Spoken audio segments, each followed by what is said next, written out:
Okay, so welcome everyone to the AI seminar. I'm filling in for today's introduction. This is Dr. Howard Nang, the associate professor in the philosophy department here, and he's going to talk about technological displacement and the increased real incomes. And so he has a lot of interests in normative ethics, practical ethics, meta-ethics, political philosophy, philosophy of mind, and decision theory. So if you are working on, I don't know, decision theory or how it can represent the world around them, he could be a good person to talk to if you're more into the philosophy side of things. And he also is kind enough to bring pizza, so let's give him a round of applause. Thanks everyone. Just another note for my colleagues is that two things. Howard was very gracious in the summer when we had a visitor from Graz talking about explainability in being displaced from a talk. I told him it was better to come in September anyway, get a better audience. And the other thing, just to my colleagues in computing science, notice that a philosopher has infiltrated us, set up live streaming on the Department of Philosophy webpage. It's something that might catch on in our department. You don't want the philosophers to be more technologically advanced in terms of giving talks and stuff. So like that, thank right? you. No, thanks very much. Yeah, so as you can guess, this talk is very much squarely on sort of the social implications of AI technology. So yeah, so I actually think that the most pressing ethical issue with present-day artificial intelligence systems and automated systems in general is, in fact, the technological displacement of workers and the consequent stagnation and decline in their real wages.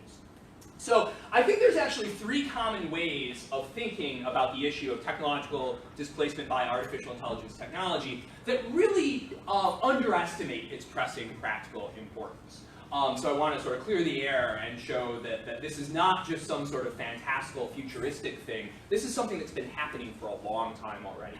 So it's often in these discussions spoken of as though technological displacement by information technology, AI technology, will occur only in the future.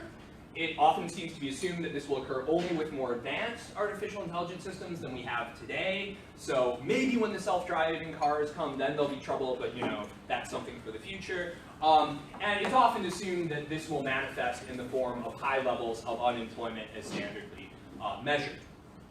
And so some discussions by Jeremy Rifkin, by Brennan Dupka, and even by Andrew Yang, even though Rifkin and Yang have actually, I think, been some of the best people for talking about its present-day effects in other contexts, seem to, I think, give this misleading impression of the nature of the problem.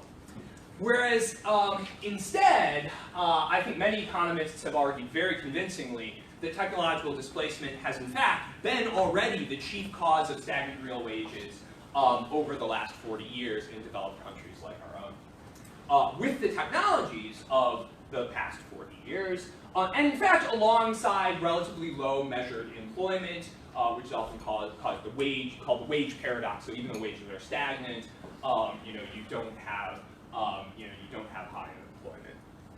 So here's sort of a chart of the showing the average hourly earnings in Canada from 1975 to 2014. So yeah, so here it is all along. So the average Canadian real wage peaked in 1977 for this period around $24 an hour. And in 2014, depending on how you measured it, it was either roughly the same or lower, right? So between $22.70 and $24.51.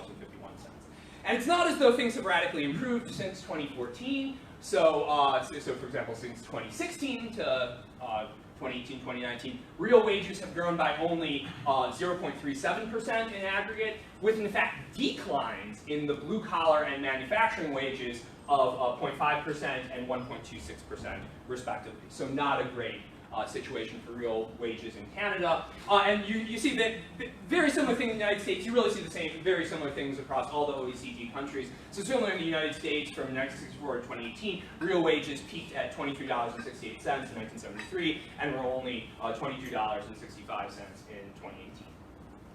And interestingly, so this is kind of the wage paradox. So while real wages have stagnated, official unemployment rates in Canada and the United States have remained relatively low. So Canada is sort of the black on this. The U.S. is the blue, and you can see sort of up until now, right? We've got, relative to the mid 80s and things like that, relatively low officially measured unemployment. Now, that said, there has been some significant decline in the labor force participation rates. So you can sort of see labor force participation rates have declined significantly since the 2000s. So again, this is us in black, this is the United States in blue. Now, some of this really is just the baby boomers kind of working their way through the snake and retiring. Although, as I'll say in a sec, there is some evidence that some of this is displaced manufacturing workers leaving the labor force. Okay, so it's not that there's no jobs. New jobs are being created, but the thing is they either pay less or they seem to be largely inaccessible to existing blue-collar workers. That seems to be the problem. So most economists agree that, in fact, it's automation that's been responsible for over 80% of the decrease in manufacturing jobs, not trade, not immigration, nothing like that. Really, the big driver here seems to be automation. And it's been the major driver of income polarization. So here's a lot of economics literature substantiating that. You can look it up if you like. I've got the slides up on my website. So across OECD countries, the share of mid-skilled, middle-income jobs has declined substantially by 9.5%, while you have a modest increase in the share of lower-skilled, lower-paying jobs. It's increased 1.9%, and then also the high-skilled, high-paying jobs has increased 7.6%. So if you're actually a high-income earner with many skills, like a lot of the folks in this audience, the top-earning Canadians' real wages have done very well recently. So 10.2% to 11.64% increase, in fact. So we're getting polarization.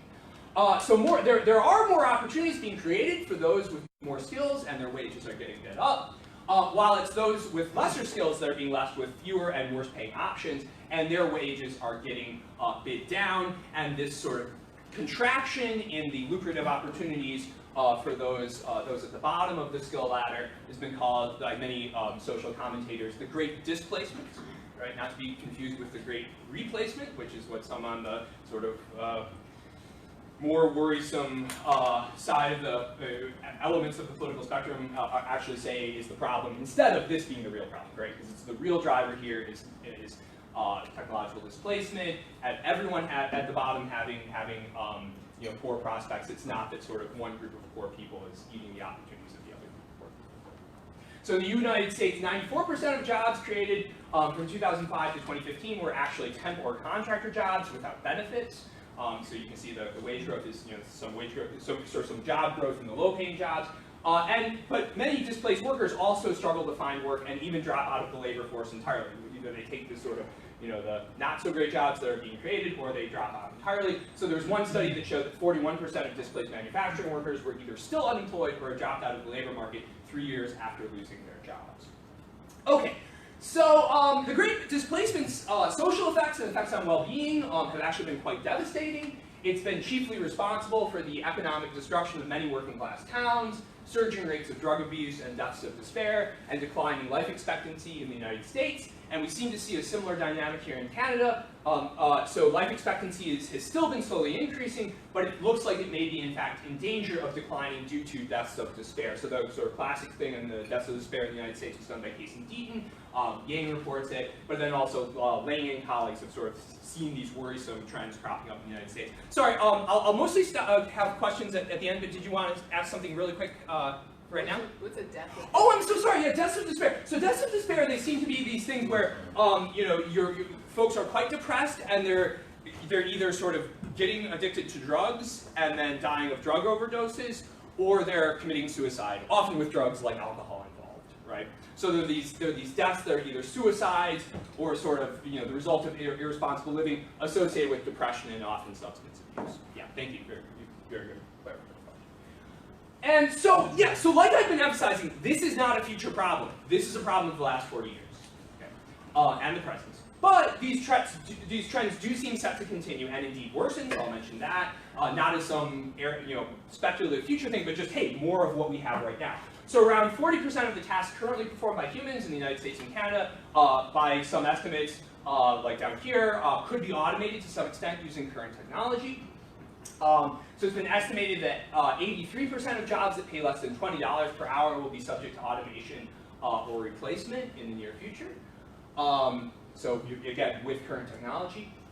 And then even without the concerns regarding how automated trucking will displace millions of transport workers in support industries. So again, I think in some cases, when Andrew Yang talks about what's going to happen to the truckers, he's almost giving a misleading impression that this is something that might or might not happen in the future. Let's just look at the present, right? Like I've been doing. Many retail jobs, right, are already disappearing with the rise of e-commerce, and it's been estimated that 8,640 major retail locations closed in the United States in 2017. So Yang does talk about this. I just think he should emphasize more what's already happened than just what probably is going to happen in the future. So these trends, like I said, it's been hitting those at the sort of lower end of the income distribution, and who used to be in the middle. But it does look like these trends will likely extend to a good deal of white-collar work. So even substantial parts of the jobs of lawyers and healthcare professionals are routine and can be automated. And if if it follows the pattern of what's happened in the manufacturing jobs, it's not as though there will be no jobs, right? There will be, lots of, there'll be some great high-paying jobs created in the health technology sector, but there won't be, so that those will be accessible to fewer and fewer folks, right? And then so you have a lot of people who maybe, otherwise might have gone to med school or law school who now are sort of going to be stuck struggling. Right? Or maybe even go to med school or law school but don't have the technical skills and now are stuck struggling, right? So it's not as though there's no jobs, it's not as though there's massive unemployment, it's just that some people are getting their wages bid down in these competitions for these low-paying jobs, right? While other people have these great higher-paying jobs. Okay, so to address this problem, various authors have proposed various measures to increase workers' real incomes, including the adoption of a universal basic income. This has been a widely discussed one for people who are concerned about technological displacement. Also, public investment in education, right? So try to bring more people into the position where they could take advantage of those well-paying, high-skilled jobs. Also, increasing the minimum wage, right? It's another kind of possible option.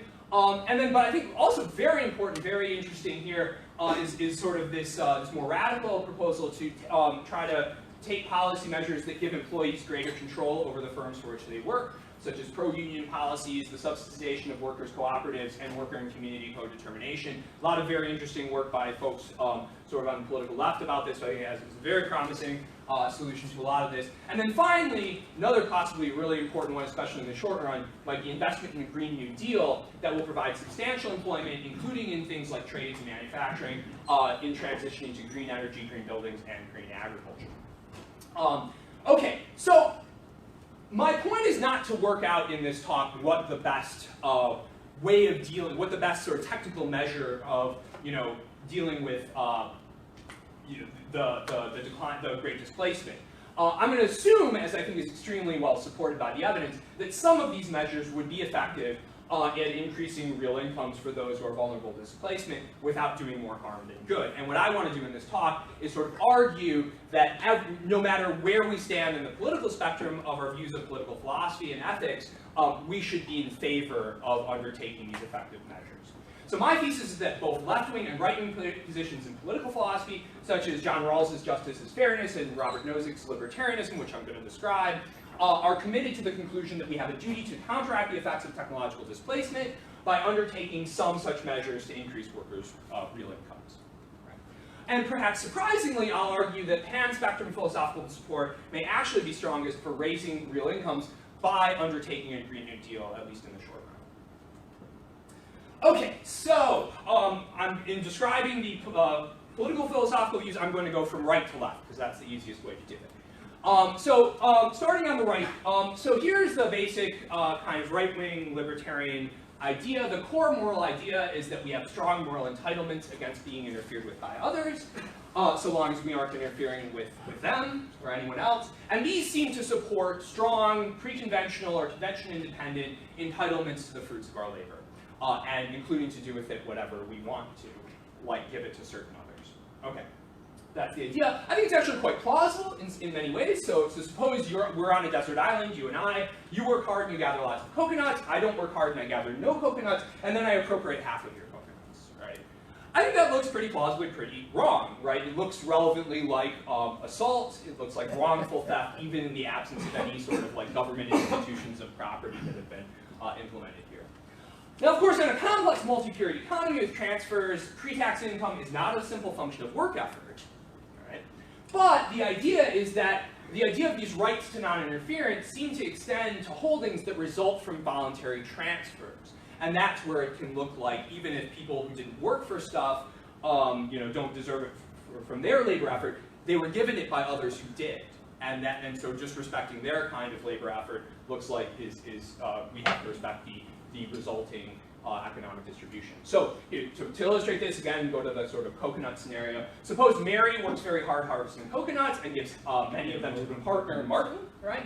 And then Kate doesn't work so hard and doesn't give any coconuts to her partner, Kevin. But then Kevin goes and takes half of the coconuts that Mary gave to Martin for himself, right? I think that also looks pretty wrong, right? That also looks like wrongful pre-conventional theft, like assault, right? It's like, hey, no, like, he was the legitimate owner, Kevin was the legitimate owner of these coconuts because Mary worked for them, and, I got it backwards. Martin was the legitimate owner of the coconuts, right, because Mary worked for them and Mary decided to give it to him, right? So out of sort of respect for what Mary wanted to do, right, we should respect that they were Kevin's coconuts. Martin's coconuts. You can see how, even though I see the force of this, I might have trouble going on with it, right? No. Even though they were, even though Martin didn't work for them because Mary worked for them and gave them to Martin, right, it wasn't fair for Kevin to just go and take them, right? So, plausible enough, okay. Okay, so Nozick sort of takes these basic ideas and works them into what he calls his entitlement theory of justice and holdings. So first, justice in initial acquisition, one's entitled to unheld things that one justly appropriates and creates. 2, justice in transfer, one's entitled to what one receives from voluntary contracts, gifts, and so on, absent force and fraud. And finally, rectification of past injustice. If either of these principles are violated, we're entitled to some due compensation. Right? So that's the sort of right-wing political philosophical view, the right libertarian view. Okay, so hopefully plausible enough. Now, there are some problems for this, though, that I think can help motivate moving left, right? So Nozick, what Nozick wants to argue is that the libertarian perspective that I just laid out justifies only taxation, but does justify taxation necessary to support what he calls a minimal state that's needed to protect moral entitlements. We might call this minarchy, where you have like police, courts, defensive military, right? But there's actually kind of a problem for that, which is, look, if entitlements to your property are absolute, it's really unclear how we could be justified in taking stuff from you to support these institutions that protect others, or even just you, if you refuse, right? So it's really unclear how taxation to support the minimal state can really be justified if we take the entitlements on absolute, right? So absolute, if we really want to be absolutists about the entitlements, it seems that what we would want to support would be an anarcho-capitalist world, where, like that defended by Murray Rothbard. But the problem with the anarcho-capitalist world, is basically you're never justified in involuntary taxing anyone. The only thing you're allowed to ever do is sort of form these voluntary protective associations that people willingly pay into. And then we've got these sort of warring protective associations where rights are actually much less well protected than with the state, right? So it looks, the problem for anarcho-capitalism is it looks at least as clear that it's actually okay to avoid this warlike state of the protective associations going at it. It seems just as clear that it's okay to prevent that by doing a little bit of involuntary taxation to set up a state, right? As it is that the principles of the entitlement theory have any moral weight to begin with, right? So there's kind of, look, if all you're going by is plausibility judgments, you're not allowed to just run with the idea that, oh yeah, work effort should have some weight, when it's just as clear that, oh yeah, like preventing everyone from dying also has weight, right? Okay, so it seems just as clear that it's okay to make minor infringements on entitlements for something as important as protecting everyone's rights, as it is that the principles of the entitlement theory have some moral weight to begin with. So that's the big problem. That's the big problem for anarcho-capitalism. And then the big problem for Nozick is how do you draw the line at just this kind of intervention, right? So it looks like if we're allowed to sort of infringe a little bit or sort of trade off the moral entitlements to the fruits of your labor to set up a minimal state, it looks like there is equally good reason to think there are other enforceable duties, right? If it's okay to make minor infringements on entitlements in the form of taxation for something as important as a state that protects against massive rights violations, there seems to be no principled way of opposing other minor infringements for other morally weighty goals, like, for example, taxation for the subsidization of positive externalities, and goods that are to a degree public, that it's difficult to exclude third parties from enjoying, and that have sort of a minor additional cost to providing for other parties. So things like infrastructure, knowledge, and environmental quality. So notice it seems like he doesn't want to go as far as to say it's okay to tax to positively provide for these. Actually, with this, and this is going to be important later in the talk, it is okay to tax people to prevent them from infringing on the environmental quality of others, right? But to like positively enhance it or something, Nosey doesn't seem to want to go that far. But it's like, well, why not, right? If it's okay to tax to set up the minimal state, it should also be okay to tax to set up these equally more important goals, right? And indeed, it seems that there can also be enforceable duties of beneficence. If the stakes are high enough and the costs are low enough, it also seems fine to coerce some into helping others. So here's sort of some sort of thought experiment cases. This one's sort of adapted from a case of Peter Singer, so coercing in pond. Suppose that you're some ways off when you see Joe about to walk past a shallow pond in which a small child is drowning. If Joe wades in and saves the child, he won't ruin out any of his property. He's left his shoes by where you are, but Joe is very selfish and doesn't even want to get his feet wet. You're too far away to get to the child in time to bring the child out of the water yourself, but you can call to Joe and threaten him that you'll ruin his $200 shoes if he doesn't save the child. It seems pretty obvious that it's okay to say, Joe, I'm going to destroy your shoes if you don't save that kid, right? It seems totally fine, but oh, that's a little bit of coercion to save a child's life, right? Now, similarly, like the yacht, you see a woman in the water in danger of drowning from an impending hurricane. If you go to aid her, she'll be saved. If not, she'll soon die. The only way to aid her is to use a motor yacht worth several $1 million, the billionaire owner of which is not on the scene and cannot be reached for permission. Saving the woman with this yacht will also inflict $1 million worth of damage on the yacht, most of which you can't pay and will be covered by your insurance.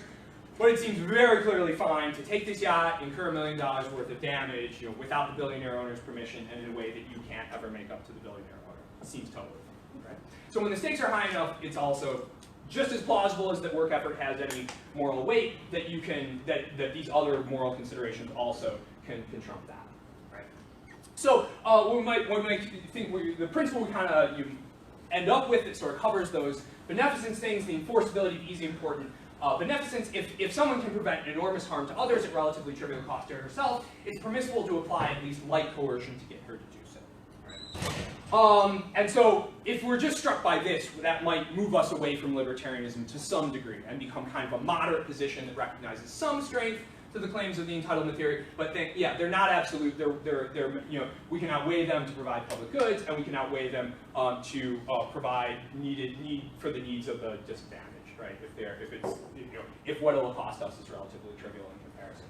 Okay, so that's one way you might move away from the pure libertarian position. Another way that you could move away and go even farther to the left would be the following. Suppose you were bothered by the fact that libertarianism allows for massive inequalities of opportunity. So two individuals might be equally talented and hardworking, but if one happens to be born into a disadvantaged situation, she'll have much poorer life prospects, right? A libertarian, a society set up along libertarian lines will certainly seem to allow this, right? So you might think instead that we should set up the social system so that no one gains or loses from his or her arbitrary place in the distribution of natural assets or his or her initial position in society without giving or receiving compensating advantages in return. So that's what John Rawls sort of had as this sort of very contrary moral thought about substantive equality of opportunity that looks like it's inconsistent with libertarianism or even sort of a middling position that recognizes some claims of need but also some claims of the entitlement theory.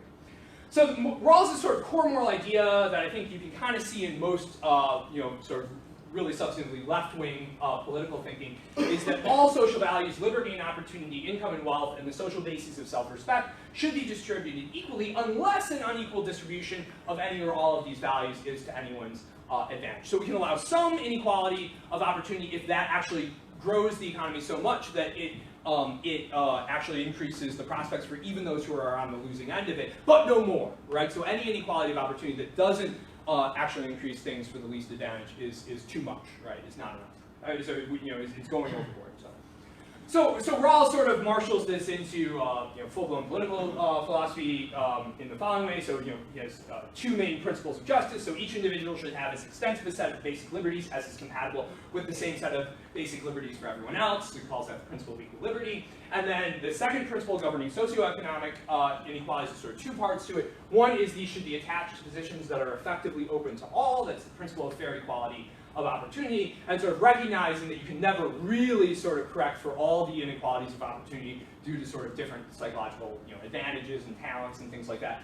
There's the second, they must be to everyone's advantage. In particular, they must be to the greatest benefit of the least advantage, and he calls that the difference principle.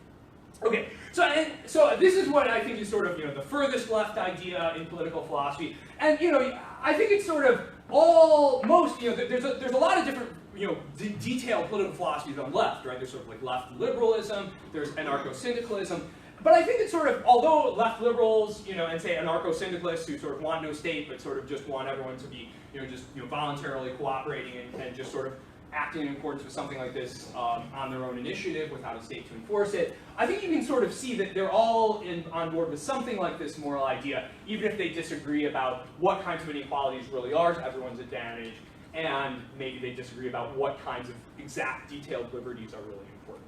Okay, so those are the different political philosophy positions I'm going to lay out here. So from left to right, going in reverse order from the way I presented them, we've got this sort of left-wing position that accepts justice as fairness and the difference principle, that we should adopt policies as long as they're to the benefit of the least advantage, right, respects everyone's equal liberty. A moderate right-wing position that accepts the legitimacy of light coercion in the form of taxation to subsidize positive externalities and the enforceability of easy import beneficence, so it's okay to tax the rich to prevent enormous harm to the desperately poor, but draws the line there. And then we've got sort of this pure philosophical right libertarianism that tries to treat the principles of no-sticks entitlement theory as absolutely as possible, and it is either minarchist or anarcho-capitalist.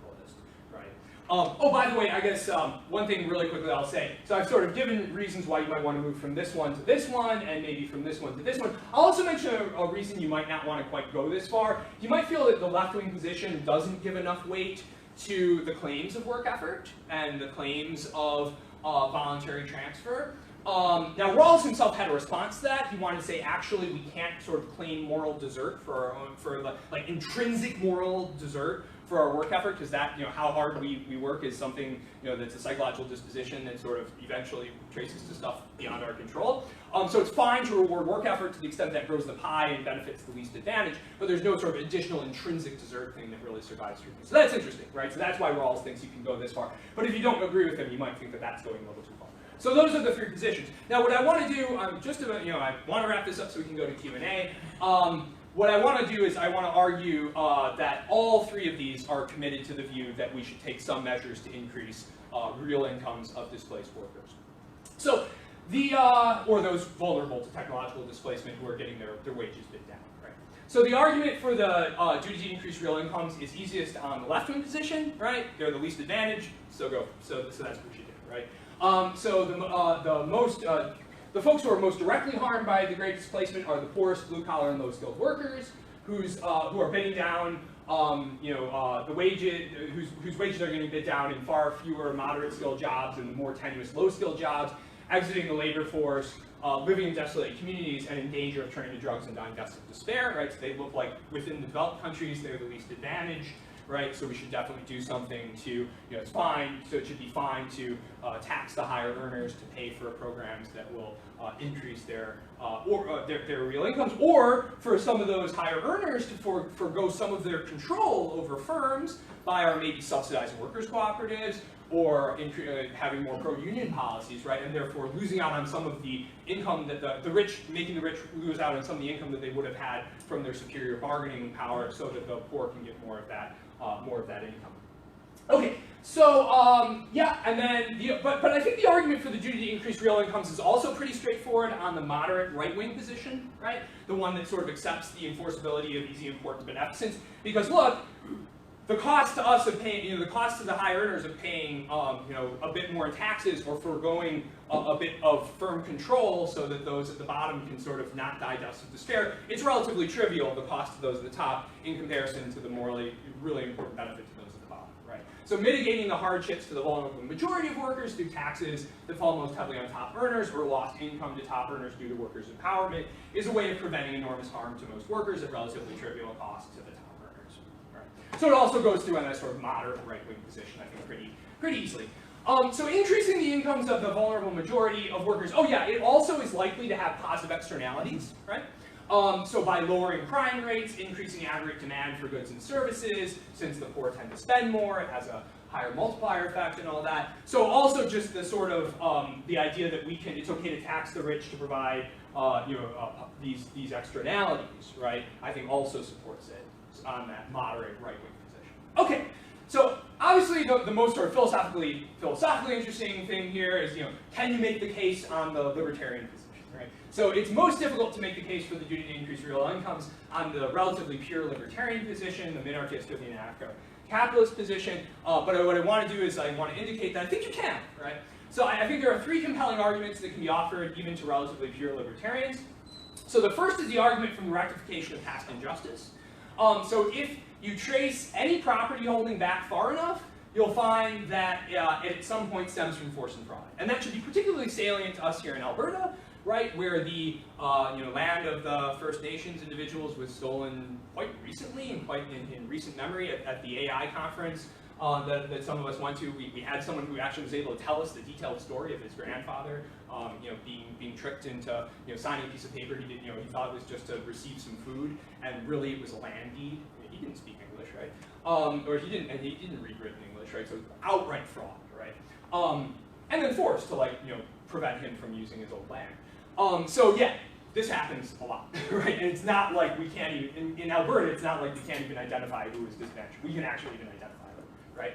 So there's kind of a moral imperative here to make some restitution, right, to those who have been disproportionately disadvantaged from this. At the very least, no one should suffer complete destitution as a result of past force or fraud. So it would be morally completely abhorrent to let someone, say, steal an orphan infant's inheritance and then make no restitution and just let the infant die, right? Because everything was taken from the infant. Right? That was clearly not something any kind of even sensible right libertarian should accept, right?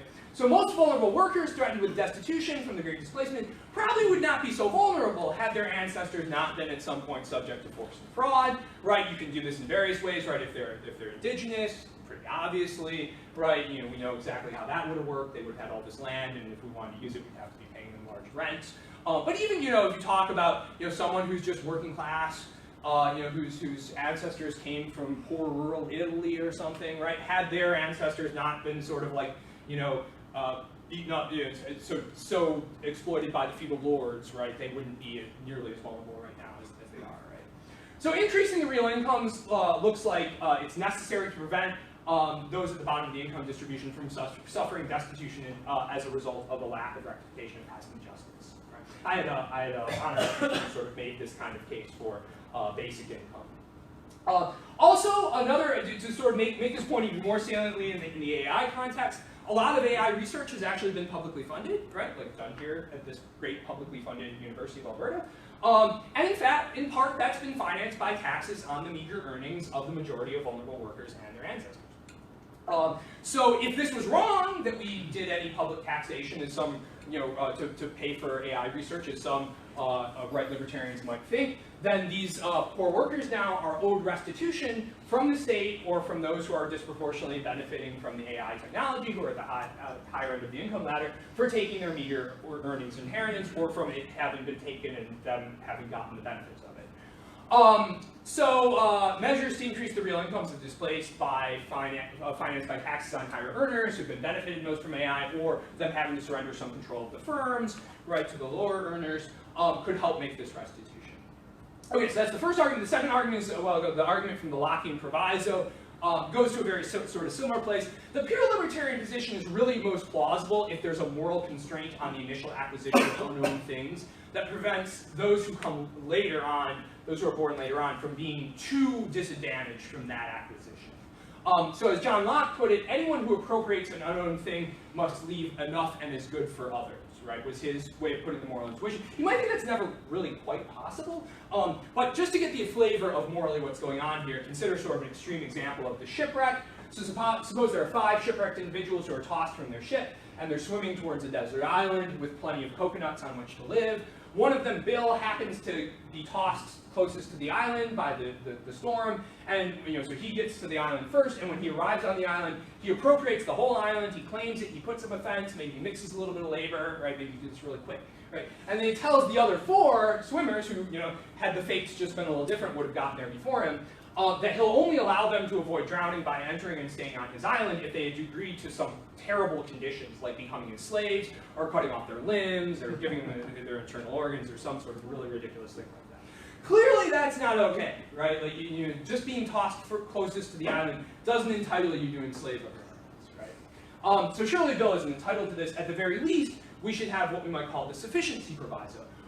When one can, with relative ease, give others the opportunities they need to escape destitution, one isn't entitled to avoid doing so if the resources one has trace to an initial acquisition that did not leave them the resources they needed to escape destitution, right? Especially if it's at relatively trivial cost to you, right? So lots of folks have defended this, including David Rybeck, my honors student. So higher earners who have benefited most from AI technology can, again, with relative ease, give the majority of less well-off workers who are threatened with destitution the resources they need to escape destitution through either taxation or surrendering more, control of firms to the workers or things like that. And if they if they don't do that, their holdings will trace to an initial acquisition that did not leave these workers the resources they needed to escape destitution. So the sufficiency proviso requires higher earners to give the majority of vulnerable workers what they need to escape destitution by paying taxes to finance measures to increase workers' real incomes, or by surrendering control of firms. Okay, so, and finally, though, I want to end on the non-maleficence argument for the Green New Deal. So like the left-wing position and moderate right-wing position, pure libertarianism doesn't allow you to actually go around inflicting harm on others, and allows others to use force to prevent you from inflicting harm on them. And here's the thing, the transition to green energy and agriculture and buildings is needed to prevent our inflicting massive harm on others through our carbon emissions and otherwise ridiculously polluting use of resources. So if we keep emitting greenhouse, so even by the most conservative estimates, even if we keep emitting greenhouse gases at our current rate rather than transition to a green energy and limit temperature rise to 1.5 degrees C, will have caused about 150 million more deaths by the year 2100 than otherwise, right? And if you talk to folks who are working with more pessimistic scenarios, it's even more extreme. There can be social collapse in developing countries and all sorts of things. So another way of thinking about this, so John Nolt estimates that the average US citizen's emissions can be expected, at current rates, can be expected to cause between 1 and 2 deaths, and Canada's right up there in per capita emissions, so ours is probably not the same. And so the state's justified in coercively preventing us from killing these individuals, or you think the state's inherently illegitimate, citizens just operating through whatever means possible, right, in this case possibly legislative, to prevent others from emitting and killing these folks, right, is totally justified, even on the most right libertarian anarcho-capitalist grounds. It's probably why so many right libertarians turn out to be climate deniers, because even their own political philosophy would allow massive intervention in the economy to prevent enormous harm, right, if they accept the reality of climate change. Okay, so by taxing us, right, and especially by taxing our carbon emissions and animal product consumption, or at the very least relocating subsidies from horrible these industries that are destroying the earth, like fossil fuel production and animal agriculture, to industries that are like really helpful and green, like I think AI, in fact, as I'll say in a sec, would be a massive, to pay for the Green New Deal is needed to do this, needed to prevent us from inflicting massive harm. So animal agriculture is, why do I mention animal agriculture? Well, on conservative estimates, it's responsible for at least 14.5% of all greenhouse gas emissions, more than all transportation exhaust combined. It uses up to 18 times more land than a vegan diet. It's the leading cause of habitat destruction, desertification, ocean dead zones, water pollution, and species extinction, right? There's a lot of stuff in that. The pizza's vegan, so you don't have to worry. So paying for this transition to green energy and agriculture, maybe green agriculture could also include some plant-based or sort of cellular animal products, if you're growing animal products from cells, although there's controversy about exactly how green that could be. In the meantime, we've got lots of great plant-based options. Will have the effect of increasing real income substantially among the majority of workers who are suffering great displacement. So it's more recent work, right? Jeremy Rifkin sort of argues that, yeah, what we really need to deal with the great displacement is the Green New Deal. And so even if pure libertarians thought the state would not be justified taxing us solely in order to increase the real incomes of workers suffering the great displacement, the theory certainly allows us to increase real incomes of the workers through the state if necessary, and it is necessary as a nice side effect of preventing us from inflicting massive harm on third parties by continuing to emit massive greenhouse gases at our current rates. And in Alberta, the way I think this looks is we need to finance a just transition from these dying, destructive industries like fossil fuels and animal agriculture to jobs in new industries like green energy, green infrastructure, and clean growth industries like artificial intelligence. So I think they should take all those subsidies that they're using for pipelines and all that, they should give them to you, right? So you can sort of help people build the AI systems that they need for solar and all that sort of thing. And instead of an energy war room to sort of wage war on people who try to tell the truth about climate change, there should be more like an AI advocacy war room, right? So like how we can build up this sort of clean growth industry that we have in our midst. Okay, so as Rifkin argues, green energy and AI technology can actually complement each other pretty nicely by spurring a third industrial revolution. That's the same thing I think some others call the fourth industrial revolution, where the economy can come to function smoothly, greenly, and democratically in a decentralized manner with the integration of traditional internet, the green energy internet, and the automated transportation logistics internet, utilizing sensors embedded in products constituting an internet of things, all powered by AI technology. Right? So I think it's really got to be at the center of it, and so it's really the kind of clean growth sector that should be getting supported here. But that's only going to happen if we take the measures now that we need to transition to green energy, agriculture, and buildings, support the real incomes of those suffering the great displacement, and make sure that no one's shut out of this potentially very bright future. And that's it. Thanks so much. Okay, so yeah, I assume it's fine for me to just field my own questions. Yeah? Yeah, go ahead, please. Thanks. Well, I do have this daily dilemma, ethic dilemma with technology. Yeah. Because I have to be fighting with my kids not to be eaten by technology, but at the same time I know they need it. Right, absolutely. So, on the other hand, I try to avoid them to be so consumed by technology. Right. On the other hand, I'm here enjoying the veggie pizza and making sure that by being here, I might eventually become a skilled worker or something like that, because it's what I dream of in terms of contributing to society. Yep. However, at the end of the day, even if I don't want to think, or even if I don't know how to elaborate or calculate, my actions will have effect on whatever you call the middle or low skilled workers or kind of work. Yeah. Because in some, and looking at it in a radical way, the better you be able to contribute to affect those scales, those spectrums, the most high qualified you become. So at the end of the day, my question would be, I would like to have, if there is any, legal framework, at least in Canada, that I can somehow go to and check what are my possibilities when those ethical contradictions come to me and say, wait, what is it that I really want to do? What is it that I really want to contribute with my work?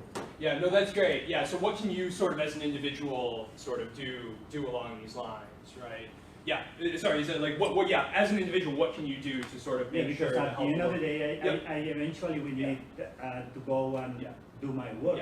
And so even though my boss or whoever is in that committee is not going to ask me, show me the numbers, how many people can I fire? It's not going to be still like that. But at the end of the day, some kind of curveball like that will work. Yeah, absolutely. So just one point of clarification. I definitely did not argue for like a Luddite approach here. So what I was saying, in order to help blue collar workers, it's not as though we should stop trying to automate, right? That was not all. So I think some of the most effective things we can probably do as individuals is So one thing might be support the kinds of policies, right, that are going to actually help workers. So maybe campaign for unions, right, or campaign for candidates who are going to subsidize. My more direct question is because I don't know whether if you know if there is currently a legal framework in Canada that either mitigates or tackles this. So I think the main thing would be we're not doing nearly enough, either on the Green New Deal front or on the worker empowerment front. So the idea would be we should go a lot farther. We need a really robust Green New Deal that's going to put folks to work, you know, making green energy and internet, using your technology, right? That's what we really need. So yeah, that's not what we currently have. And then also on something like the worker empowerment front, we need even stronger union protections, right? We need you know, more subsidization of workers' co-ops, giving them the right of first refusal, like Jeremy Corbyn suggested in the United Kingdom and things like that. And then maybe also on top of all that, maybe also things like you know, hey, other things that might increase workers, you know, the options for workers who are vulnerable, like pharmacare, right? Like, you know, so all those kinds of pro-worker legislation. So yeah, I mean, I think one of the best things we can do, you know, as individuals is sort of support that kind of thing, and then with our own consumption choices too. So like, you know, like with pizza, right? We got the plant-based pizza instead of the animal pizza. But then also another great thing, right? You know, if you can afford it, get solar panels on your house, right? When I bought my solar panels, you know, it put like 15 blue-collar folks to work on my roof, like, you know, and they got a good chunk of change there. So, like, you know, I think we can, you know, besides just activism and campaigning for these really important policy measures, I think with our own consumption choices, there's a few things we can do as well. So, yeah, great. There was another hand up. Yeah, over there. You mentioned as part of your argument yes. that the government has used public funds to support AI research. Right. I would just point out the parallel with pharmacological research. Yep. It's exactly the same thing. Yeah, absolutely. So you're right. So in making the case for pharmacare, exactly right. So what we've done, unfortunately, with you know, so too many of these things, right? We've socialized the costs and privatized the gains, right? By not having you know, pharmacare, by not having, you know, programs that are going to make the benefits of you know, AI technology, and they really can be benefits, right? Like, you know, if we just distributed it the right way, we could all get more wealth and all be doing less less interesting labor, right? It's just a matter of doing it socially, right? So yeah, I think in both of you're absolutely right. I agree with you 100%. That in both of these cases, doing something, you know, failing to do something because these things have been publicly funded, failing to do something to not only socialize the costs but socialize the gains is going to be one of these things that even right libertarians should oppose, right? And that sort of socialization of the gains is actually owed to them as compensation for us taking their earnings and them currently not getting anything out of them. Yeah, absolutely. Yeah, go ahead. And then, yeah. Sorry. No, go ahead. Oh, go ahead. Sorry. Go ahead. Does other provinces or other countries has better model of socializing this? Yeah. Well, so okay. Yeah, that's great. So just off the top of my head. There are some standards. So just on the topic of pharmacare, I guess does the NHS have a more robust pharmacare system than ours?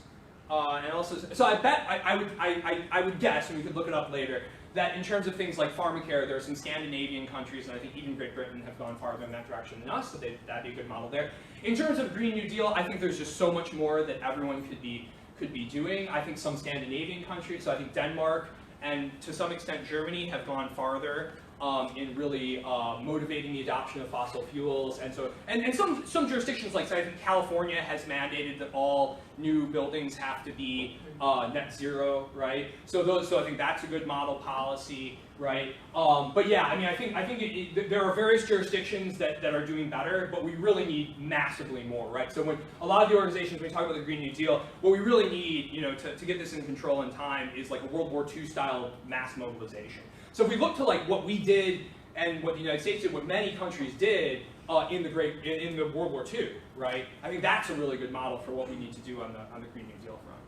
Yeah, so great question though. Yeah, and I think when we look at this in more detail, I'm sure we can learn lots of lessons from looking at lots of different countries. Jeremy Riffin talks about various elements of the third industrial revolution. I think he talks about Germany being a good model for some more adoption of that, but also China. I think he's had some luck influencing China to adopt it. Now, we might have worries about the way China has adopted it in such a top-down way, right? And, you know, the whole idea is we want a more democratized economy in many ways.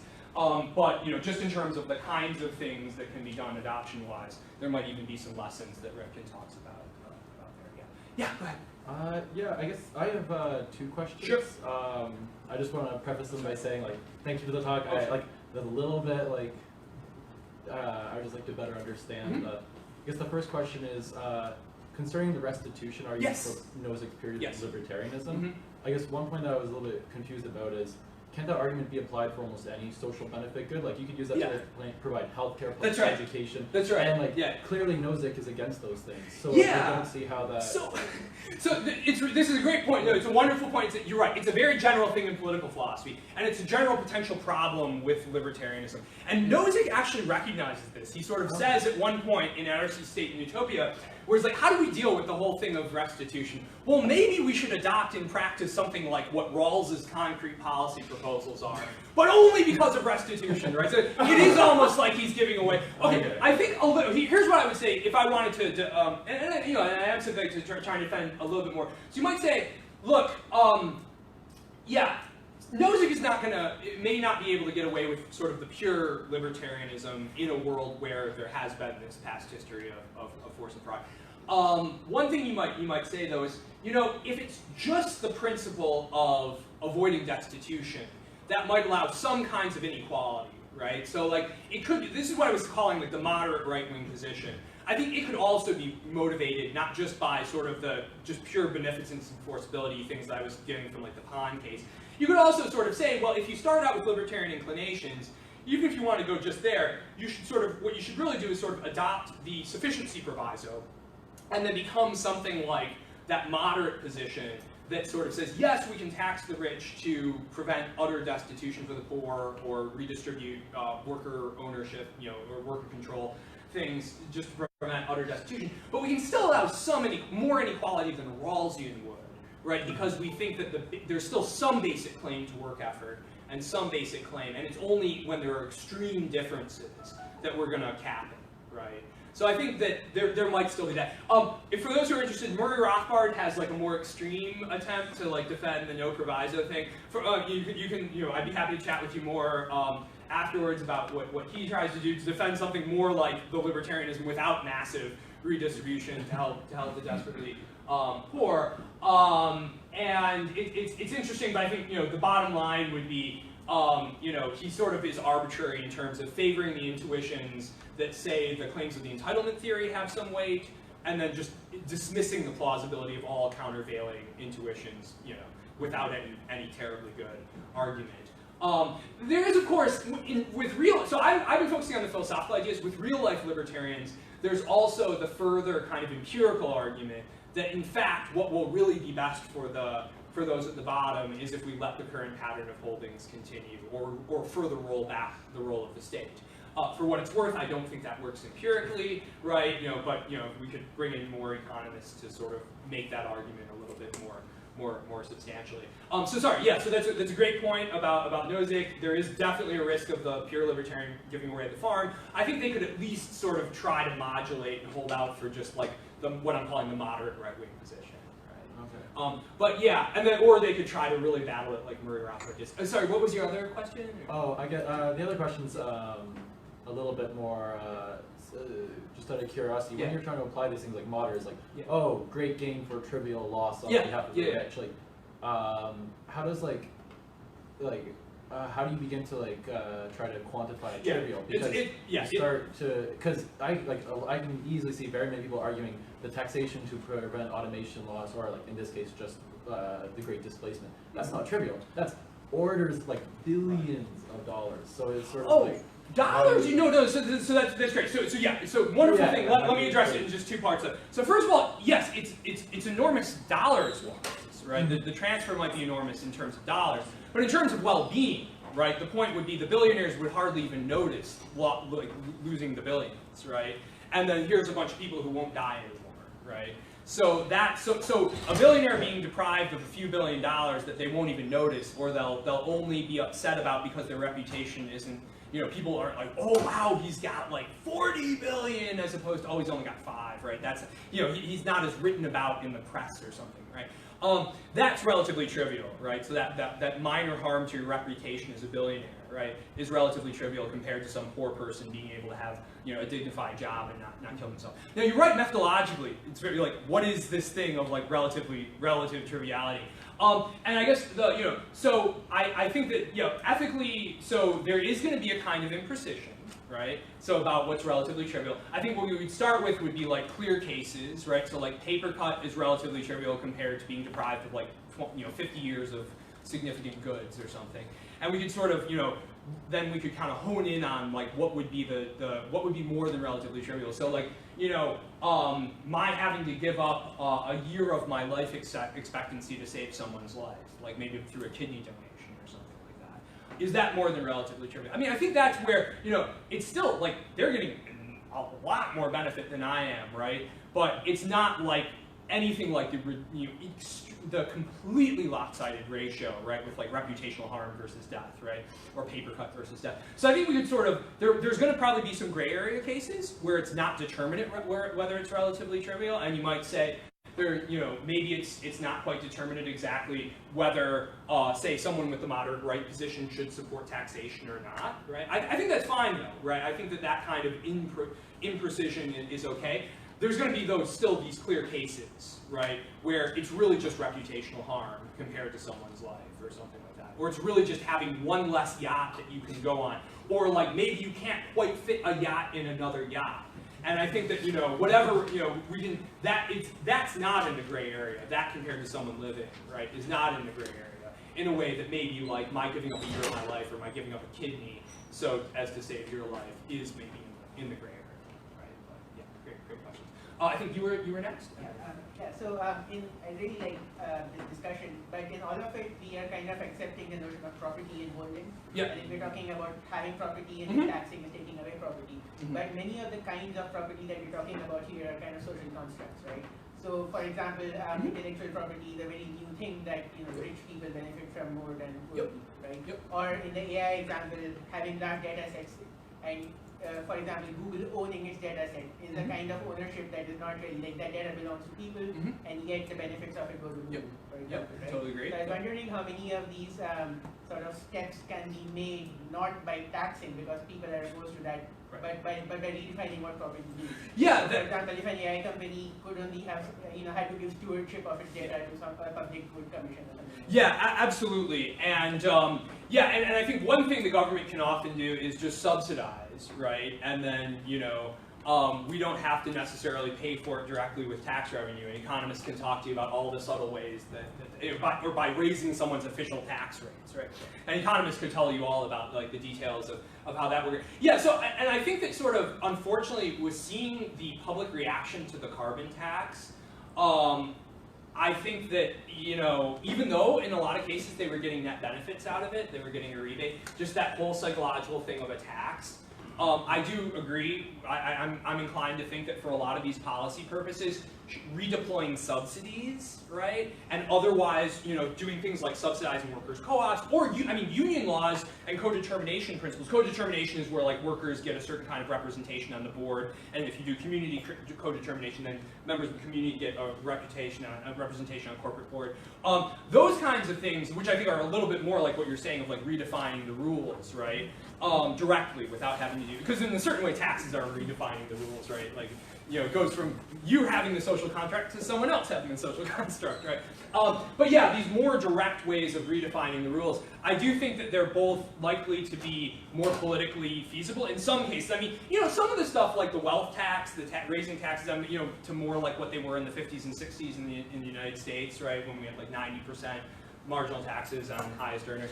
Some of that might be politically feasible. But I think for a lot of these things, and for maybe what might be some of the most, what I'm inclined to think, and I haven't done all the economics homework on this, but certainly with the Green New Deal, I think that's just straight, we need that, right, to deal effectively with this. But with things like workers' co-ops and, as opposed to just taxing raising taxes on the 1%.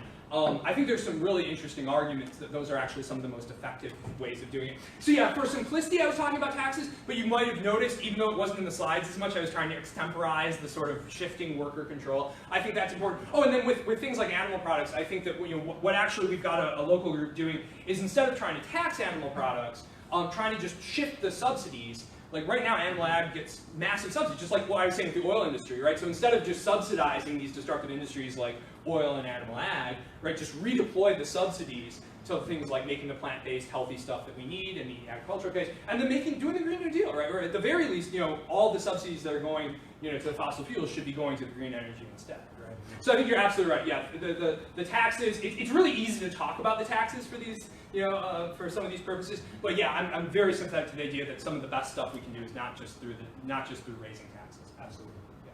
Although I'm not necessarily 70% and 90% marginal tax on top 1%. That might not be a bad thing to have in the mix either. Right? Yeah, it's a good stuff. And I think you were next. Yeah. Yeah, so thank you so much for your talk. I really enjoyed it, especially all the desert island scenarios. I'm left wondering about the carbon footprint of AI itself. And I believe there was a paper that came out recently talking about this, and I think researchers are more cognizant of this. I just wanted to bring that up and get your thoughts.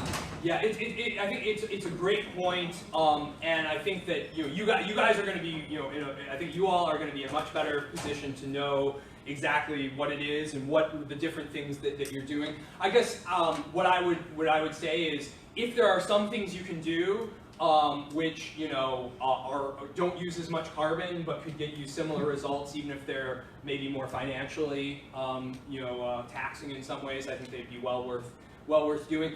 The one thing I think I did hear a little bit about is cryptocurrencies, as I understand, can have an enormous electrical footprint.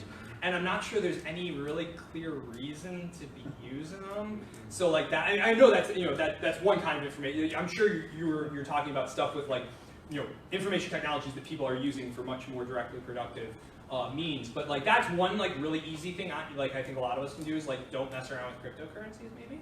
But like yeah, if there's any other sorts of things, and like maybe if you could tell me a little bit more about the case, I could say a little bit more about maybe how to apply the ethical principles. But like even if it would be a little more costly, maybe it's the kind of thing that would be worth it to reduce the carbon footprint. And maybe if there's ways of investing in versions of AI that will be less carbon intensive going forward, that would definitely be something to maybe think about. But I think just the kinds of stuff I have in mind primarily for the talk would be like the AI that powers this, that lets you monitor your solar network and helps you keep track of the green energy grid, and like in Germany helps them, or in Denmark like helps them know when to have it automated, like when they need to like use the hydrogen storage and stuff like that. That I think if you take that system, it's pretty clear that net like that's going to be a massively less carbon footprint, right, than the fossil fuels, right? So I think with the kinds of stuff used in the Green New Deal, I think even the if we're not being terribly cognizant about the footprint of our AI technology, it's going to be so much less than the old dirty stuff. But yeah, totally, all the stuff I've talked about would definitely favor like let's try to find the greenest way to do AI that we possibly can. So, thanks very much. Let's thank him one more time.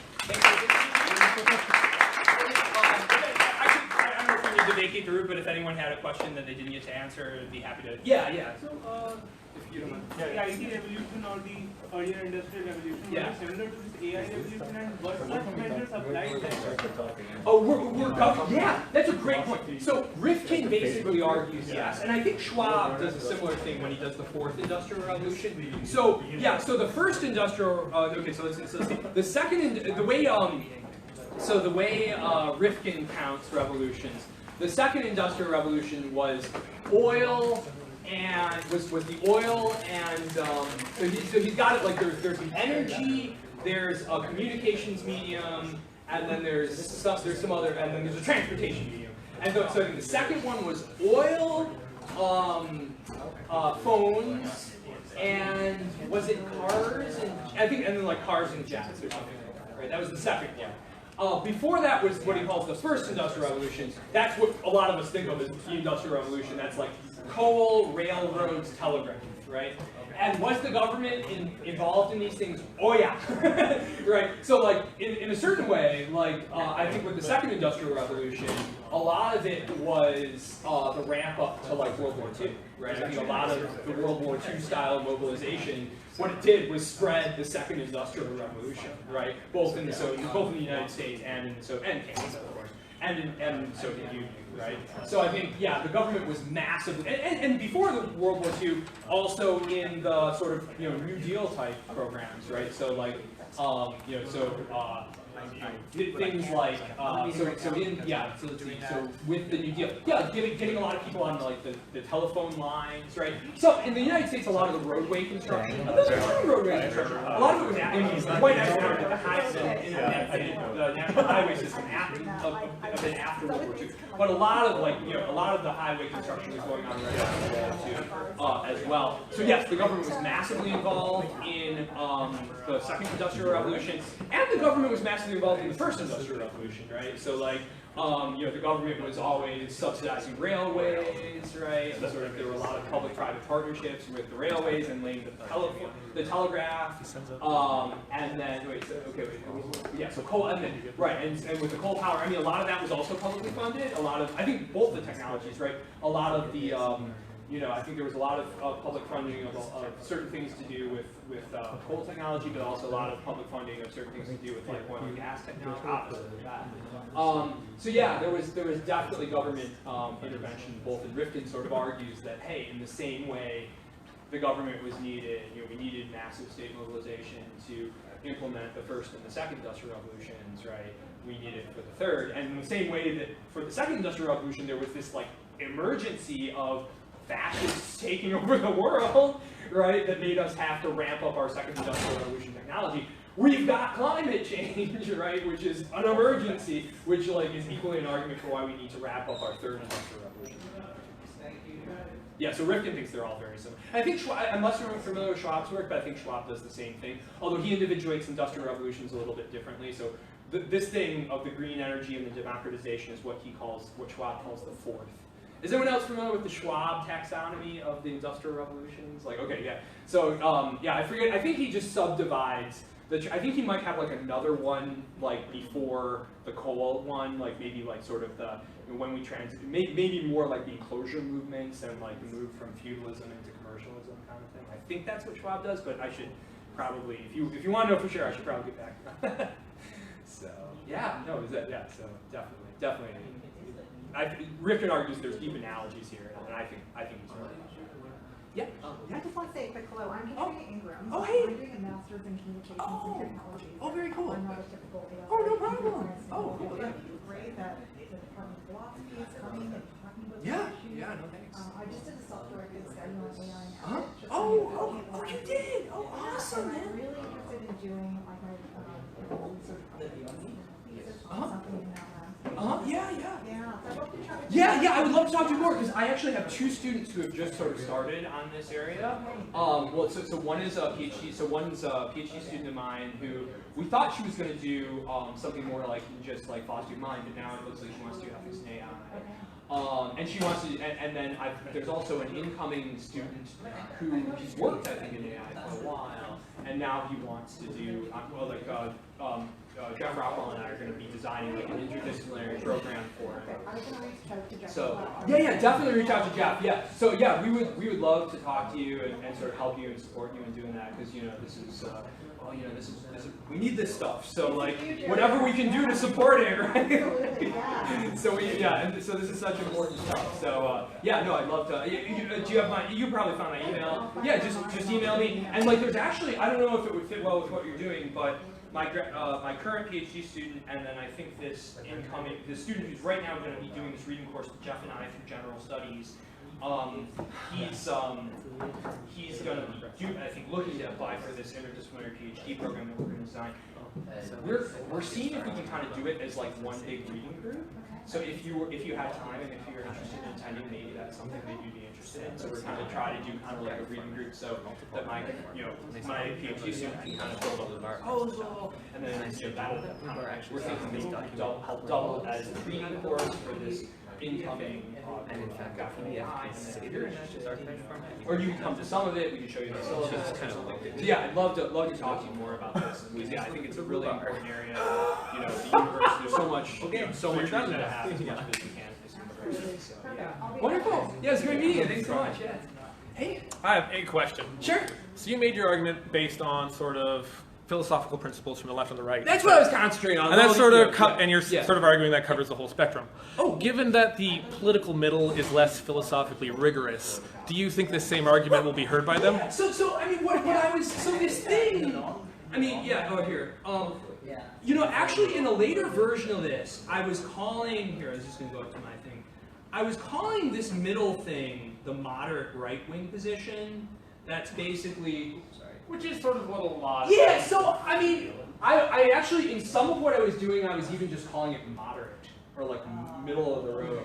Because I think, yeah, like I totally agree with you that, or sort of, anyway, I was wondering whether I should really advertise this as right, you know, right, moderately right, as opposed to just moderate, right? So the other thing, so yeah, I mean, I think that within this, you could capture a lot of people in sort of the middle to the right of the political spectrum, right?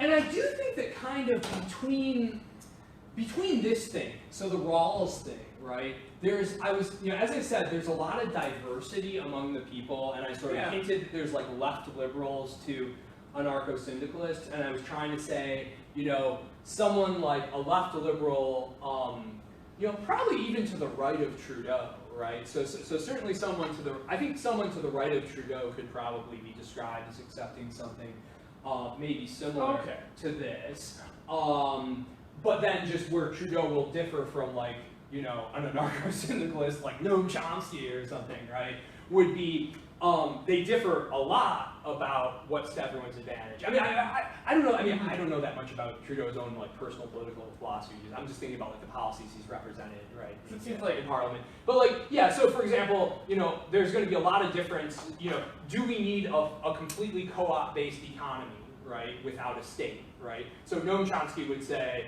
you know, what's to everyone's advantage, including the least advantage, is going to be a purely co-op-based economy with, like, no state, right? And then, so I think that's one disagreement. I think another kind of thing might be, how important is it for people to be able to have some democratic participation in the workplace? To what extent is that a valuable basic liberty? And an anarcho-syndicalist is going to think it's very important, right? And some left liberals might think, well, maybe not so important, you know, yeah. But I think here you're mostly talking about people who have well-defined political philosophies. Sure, which sure. I think it is fair to say at this point is a lot not of the people majority. Right. Okay, no, that's fair enough. I guess so I was sort of saying, I do think there's some sort of middle perspectives. Yeah, and then sort of basically, I think if you did work out some political perspectives, you could have something like this and some versions of what I was calling left-wing, right? That would correspond to a lot of folks in the middle, and I think you could even hybridize some of this. You could, like, say, well, there's something, I don't like equality of opportunity, I think you should sort of try to minimize it, but at the same time I do think work effort carries some weight. So I think you could have more kind of like, because this is kind of like, the way I was describing this is like a hybrid of claims of need and libertarianism. I think you do more hybridizing of like what I was calling like the, you know, the fair equality of opportunity thing, and then also need, and then also claims of work effort. And so yeah, I mean, I guess maybe, yeah, so just to sort of respond, how about this? The kinds of ethical ideas in politics, or the kinds of political philosophical ideas that are operating on people, I think that maybe this is sort of a good taxonomy of the sorts of attractors there are, and then where exactly someone falls into it might be different, and they might not have fully worked it out. So claims of work effort and freedom to dispose of the stuff, right? That's one set of considerations. Claims of need and what's going to benefit all of us through externalities. That's, I think, another one, right? That can get into the mix, right? And what I was calling this thing accepts this and then adds the claims of need, you know, and the externality stuff is having its own weight. And then maybe some sort of like substantive fairness of equality of opportunity, right? You know, that hey, you know, people who are born poor shouldn't, you know, society should do something to increase the opportunities of those who are born poor, above and beyond, like, you know, how, you know, whether they're going to die if we don't, right, or whether they're going to be desperately poor if we don't, and above and beyond, like how, and maybe they're already working hard, and the rich people, you know, are working hard, and just everyone's working hard, right, and so that's another set of. So I think maybe what I could propose as, yeah, so bearing in mind that not everyone has a fully worked out position. The sorts of principles that will attract people, I think, are sort of, I think I would maybe hope that I've got a pretty good, you know, coverage of the general sorts of principles that that are pulling people, even if in not terribly consistent ways a lot of the time. And I guess one thing I would ask is there something important that you think is attracting some people that I sort of haven't captured? No, see, I guess my concern is only making arguments to people who are philosophically consistent. I see. Yeah, I guess a lot of people who hated under the previous provincial government tax increases, but also loved $20 a day child care. That's right. There you go. And so. Good. So I guess what I would hope is if any of the fully this is really good. Thanks for the question. So this is helpful. So I was assuming that if all of the sort of consistent manifestations of these principles would be committed to accepting the reality, certainly what they're at, but be committed to the main thing I'm trying to say is the measures to increase real incomes, right? Then any sort of inconsistent, any sort of not quite worked out sort of mixture of them will also do it, right? So if you have sort of these three well-defined points in the spectrum, and they all support it, then I guess my sense was anything between that would. Anyone who is logical and rational. Yeah, right. I mean, I'm not. Yeah, so it's not a psychological thing. Yeah, because that's kind of the argument. Right, I'm saying they're committed to it. Right. Yeah, exactly. So I think what I would try to say, so maybe what I try to say is look, wherever you are in these well-defined points in the spectrum, you're committed to it. So anything between, any way of adopting these principles that's at any point between the three main ones I talked about will also be committed. As long as you're actually adopting a point. Well, yeah, and I guess the thought would be at some point you would want to make, you are committed, I mean, maybe this is just sort of commitment, you should have the view that you should come to some sort of, at least a logically consistent view, right, which might borrow elements from lots of different sides, right? So you should want to, you should think that what you should come to is some kind of a point, right, wherever it is in the spectrum that might be adopting, or maybe it's better to think of it as a three-dimensional shape, that's going to be adopting, aspects of all these different theories, right? So wherever, if you think about the political compass or something like that, although these are different, or the political cube or something, you should want to come out somewhere on that. And my point is, wherever that is, right, it should be committed to. Rational argument. Yeah, that we should. Yeah, exactly. There's a rational argument. Essentially a disappearing labor market. Yeah, exactly. And so even and so if you care about people's basic needs, and if you care about any kind of fairness, you're going to care about you should care about a disappearing labor market. And then I had to do the most work to try to show that if you're on the pure philosophical libertarian side, you should care about it. But I was, that's where I was, saying the thing about, the past restitution and the sufficiency proviso and then the non-leftist argument for the Green New Deal, right? These were all ways to try to get even these kinds of folks, right, to care about it. But yeah, exactly. So you can, here's my argument for why, you should care about doing something about the worsening labor market prospects for those at the bottom, and whichever of these kinds of principles you're attracted to whatever degree, right? There's an argument from that set of principles to why you should care about the worsening prospects for those at the bottom. But yeah, no, I like that. I like just because every consistent position does it doesn't mean because I should know because I'm in a department where people care about care a lot about paraconsistent logics, right? So they're worried about how do you prevent inconsistent views from blowing off. Yeah, exactly. So it's that's very helpful. But yeah, no, thanks a lot. Thank you very much. I very much enjoyed the survey as well as sort of thanks a lot. basis for a few of the positions. Yeah, thanks. Yeah, if you're interested, I don't know if you're a student here or what. No, I never went to. Oh no, that's cool. Yeah, I mean, if you know any students here, we teach a class called Philosophy 270, Intro to Political, where we do more of this stuff. So, advertise. Thanks so much. Take care.